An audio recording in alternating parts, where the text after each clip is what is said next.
একদিন হযরত দাউদ আলাইহিস সালাম একটি ছোট্ট জনপদ অতিক্রম করছিলেন সূর্য অস্ত যাওয়ার পথে। আর গ্রামবাসীরা নিজেদের বাড়ির সামনে বসে বিশ্রাম নিচ্ছিল। হঠাৎ তার দৃষ্টি এক বাড়ির দিকে গেল। সেখান থেকে শিশুদের কান্নার শব্দ ভেসে আসছিল।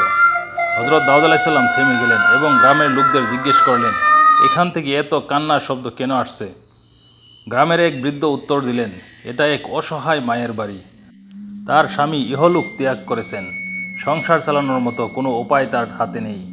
তাই তার ছোট্ট ছোট্ট সন্তানরা ক্ষুধার জ্বালায় কাঁদছে। এই কথা শুনে হযরত দাউদ আলাইহিস সালামের হৃদয়ে ব্যথিত হলো। তিনি সঙ্গে সঙ্গে সেই বাড়ির দিকে গেলেন।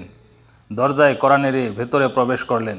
দেখলেন এক মা তার ক্ষুধার্ত সন্তানদের বোঝাচ্ছে, সবর করো, আল্লাহর রহমত আসবেই। হযরত দাউদ আলাইহিস সালাম বললেন, বোন, তুমি কেন তোমার সন্তানদের কাঁদাচ্ছ? তোমার কি আল্লাহর উপর ভরসা নেই?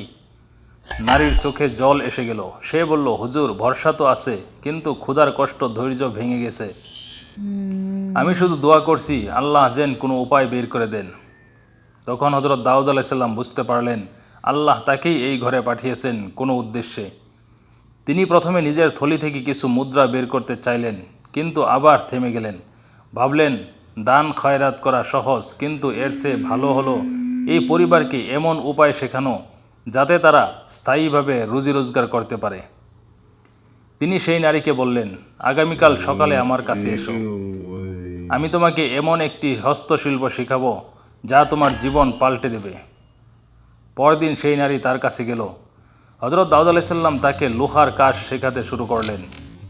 সেই হস্তশিল্প যাতে আল্লাহ তাকে বিশেষ দক্ষতা দান করেছিলেন।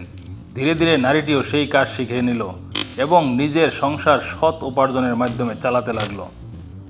কিছুদিনের মধ্যেই গ্রামবাসীরা অবাক হয়ে বলতে লাগলো, আমরা তো শুধু মাঝে মাঝে এক টুকরো রুটি দিতাম, কিন্তু আল্লাহর নবী এই পরিবারকে সম্মানের সঙ্গে হালাল উপায়ে রুজি উপার্জনের পথ দেখিয়ে দিলেন।